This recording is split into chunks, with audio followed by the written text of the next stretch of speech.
Allahumma aslih li dini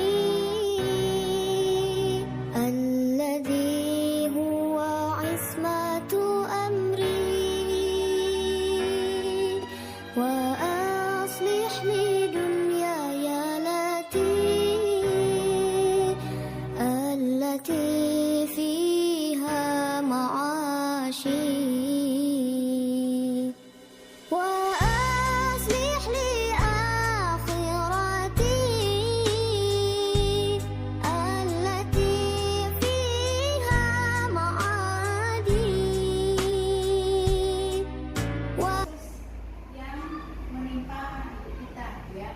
Jadi perundungan, perbulian banyak terjadi di kalangan pelajar. Tidak hanya berupa bullying verbal, tapi non verbal juga. Baik itu berupa fisik maupun dari media sosial, kemudian kata-kata itu pun termasuk dalam perundungan, ya. Jadi panjenengan semua yang ada di sekolah tolong hindari untuk melakukan tindakan-tindakan yang merupakan perundungan kepada anak. Misalnya, panjenengan itu jangan sampai mengucapkan kata-kata yang menyinggung yang tak pantas, yang menyinggung perasaan anak. Misalnya menyebut nama anak dengan nama bapaknya, tidak boleh, ya. Kemudian berkata-kata kasar kepada anak, jangan sampai, ya. Itu nanti akan diingat anak selama hidupnya. Apalagi kalau sampai fisik, ya, menghukum secara fisik. Misalnya menyuruh anak berlari, kemudian atau menyuruh anak jongkok, itu tidak boleh, ya. Tolong dihindari. Kemudian begitupun dengan anak-anak, jangan sampai dengan temannya bertengkar gara-gara memanggil nama si anak dengan nama bapaknya. Itu diingatkan anaknya.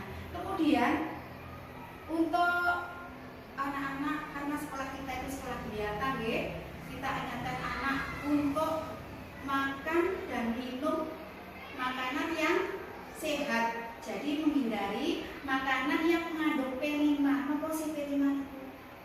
Pemanis, pewarna, perasa, pengawet, ya. Nah, ya, itu yang harus kita hindari. Karena apa? Anak-anak itu masih dalam tahap tumbuh kembang. Jadi kalau tubuhnya rentan, minum minuman yang mengandung pengawet, nanti lama-lama ginjalnya yang akan rusak. Okay. Kemudian sampai itu untuk menghindari banyaknya sampah plastik, menghindari banyaknya sampah plastik. Jadi anak-anak jajan untuk jajan yang sehat. Kemudian untuk kalau di sekolah kita itu, maksudnya kalau anak-anak SD itu kan masih belum mengenal, ya, apa sih narkoba itu. Tapi sebagai seorang pendidik, kita mulai dari dini anak-anak diingatkan, kenalkan, bukan disuruh coba, enggak, tapi diberi pemahaman apa sih narkoba itu, apa bahayanya. Nah, seperti itu.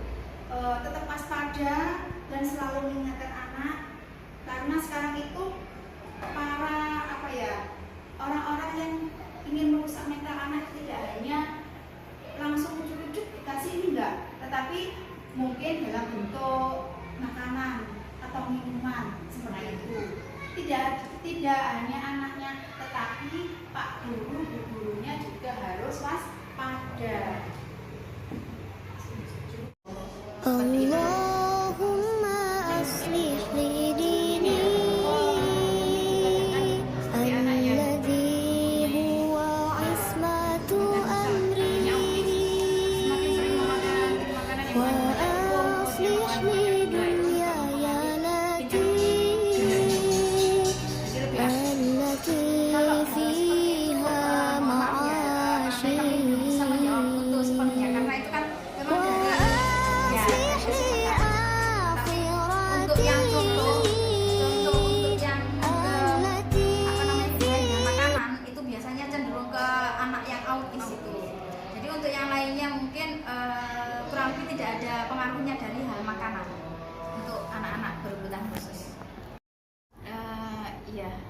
Saya dulu, nanti dibantu oleh rekan saya, teman saya, yaitu Bu Kenny. Untuk penanganan sendiri, yang pertama kita menerima siswa didik baru itu yang pertama yaitu melalui identifikasi, terus setelah itu ada observasi juga. Jadi ada beberapa hal yang kami lakukan, dan ada beberapa juga yang mungkin ketika ada anak yang memiliki disabilitas yang memang kami tidak atau kami belum mampu menangani, ya jadi kami belum bisa menerima anak-anak yang tunanetra disabilitas berat seperti tunanetra, tunarungu. Kami kan masih proses belajar seperti itu. Jadi untuk yang pertama, untuk identifikasi, yaitu ada beberapa hal yang kami lakukan, yaitu melalui hasil tes IQ. Di situ ada beberapa hal yang muncul dari diri anak. Terus setelah itu dari informasi dari orang tua juga, wawancara dengan orang tua. Jadi orang tua sudah memberi informasi bahwa anak ini memiliki keterbatasan apa di bidang apa, seperti itu. Kalau seandainya orang tua belum memahami, jadi ketika dalam proses penerimaan sampai dengan proses pembelajaran itu biasanya muncul. Setelah muncul itu kami konsultasi dengan orang tua. Yang pertama pastinya dengan kepala sekolah, dengan kurikulum, urusan-urusan dengan komite dan beberapa bapak ibu guru yang lainnya. Terus setelah itu kami memanggil orang tua yang siswa tersebut untuk memberikan informasi, karena ada juga orang tua yang tidak mengetahui anaknya ini memiliki keterbatasan atau hambatan yang ada di dalam dirinya. Contoh semisal anak ini dalam perjalanan memiliki berkebutuhan khusus dalam hal sosial emosi. Contohnya anak ini memiliki hambatan seperti susah bersosial dengan teman, yaitu ada lagi juga yang bukan yang depo itu, Bu. Yang bipolar itu kan gangguan psikologisnya. Ya, itu kan bukan dari awal, tapi dengan proses berjalan dengan sekolah di sini, berkembang di sini, kami baru mengetahui juga, dan orang tua juga baru mengetahui. Jadi ada beberapa hal yang memang identifikasinya itu di sekolah itu ada beberapa hal. Jadi yang pertama tadi melalui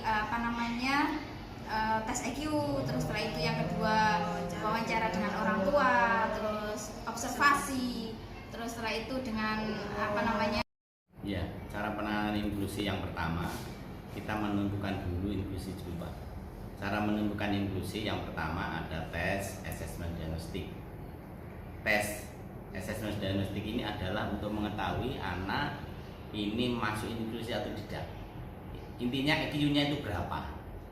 Nah, sehingga nanti kalau sudah dites assessment diagnostik ini, anak nanti akan kelihatan. Nah, kalau sudah kelihatan, maka langkah berikutnya kita koordinasi dengan satu guru BK. Artinya guru BK pendamping inklusi, pendamping khusus. Setelah nanti koordinasi dengan guru BK dengan stakeholder sekolah, kaul wakasek, kita nanti koordinasi dengan orang tua. Kalau sudah koordinasi dengan orang tua, kita ketemu orang tua, pendamping khusus, kaul wakasek, stakeholder, maka kita akan menentukan langkah berikutnya. Kalau sudah, maka langkah berikutnya adalah anak ini nanti akan dibagi ke kelas mana. Kalau sudah dibagi ke kelas mana di dalam pembelajarannya, karena sekolah negeri, maka anak-anak ini nanti akan ditempatkan sesuai dengan kelasnya masing-masing. Nah, pembelajarannya ada juga khusus, ada pendamping khusus, ada gurunya banyak, sehingga yang khusus ini biasanya sekolah menugaskan daripada guru BK, biasanya namanya Bu Wida dan Bu Kenny. Nah, guru-guru yang lain tetap diberi pemahaman tentang inklusi yang sudah ditentukan dari sekolah. Misalkan tahun ini ada 3 anak inklusi, itu juga berdasarkan dari asesmen diagnostik, di tes EQ-nya berapa. Nah, kemudian pembelajaran di kelas adalah pembelajaran disesuaikan dengan karakter anak. Artinya pembelajarannya tidak disamakan dengan teman yang reguler, tapi tempatnya di kelasnya masing-masing. Kelas 7 misalkan tato kelas 7, 8 kelas 8, kelas 9. Nah, itu diletakkan di kelas-kelas, ada pembimbing khusus. Nah, tapi pada suatu saat anak ini paling tidak 1 bulan sekali atau 1 bulan 2 kali ini adalah mendapatkan pembimbingan khusus. Dari mana bimbingan khusus? Ya dari guru BK yang sudah ditunjuk.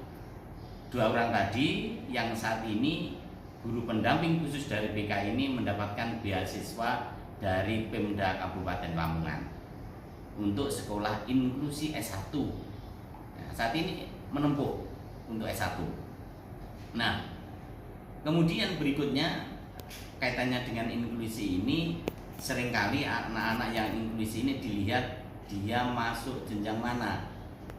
Misalkan autis, ya sesuai dengan autis apa kebutuhan yang dibutuhkan di dalam penggunaan autis. Kemudian ada yang slow ini belajarnya lambat. Ini juga mendapatkan perhatian khusus dari guru pendamping khusus tadi.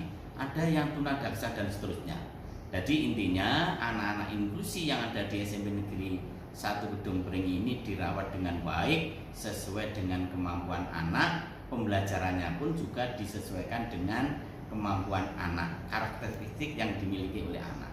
Sehingga perlu saya sampaikan, kalau tahun pelajaran kemarin 2023-2024 itu ada 12 anak inklusi.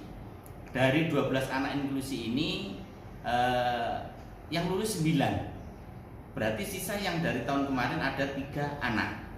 Nah, tahun ini kelas 7 yang baru ini ada 3 siswa yang inklusi. Jadi tahun pelajaran 2024-2025 ini ada 6 anak inklusi. Perlu saya sampaikan, anak yang inklusi yang sudah lulus alhamdulillah dapat diterima di SMA atau SMK yang ada di sekitar Gumpring. Jadi memiliki kesempatan yang sama untuk bisa melanjutkan ke sekolah yang ke jenjang yang lebih tinggi. Dari sekolah, jadi anak-anak ini kan gini, makanya tadi di awal tadi saya akan sampaikan, setelah kita menentukan inklusi, anak ini masuk di bagian inklusi atau slow atau autis, kita kan koordinasi dengan orang tua. Biasanya anak-anak yang masuk ke sini ini sebelumnya sudah punya dokter khusus yang menangani. Tapi sekolah SMP Negeri 1 Kedung Pring ini kerjasama dengan puskesmas. Puskesmas juga ada yang menangani seperti itu. Contoh kemarin ada ke sekolah mungkin kaitannya dengan tes apa itu kemarin? Screening, anak-anak screening kesehatan. Ini dengan puskesmas. Tapi juga anak-anak ini ada yang periksanya ke rumah sakit Muhammadiyah Lamongan, ada yang ke rumah sakit Karangkembang Babat. Nah, ini semua adalah hasil kerjasama daripada sekolah. Karena menangani anak-anak inklusi ini tidak mudah, perlu perhatian khusus dari sekolah. Dan gurunya pun harus benar-benar sabar. Ya, sabar artinya menangani anak ini diperhatikan betul. Karena undang-undang menjamin anak inklusi wajib diterima oleh sekolah negeri. Itu Pak.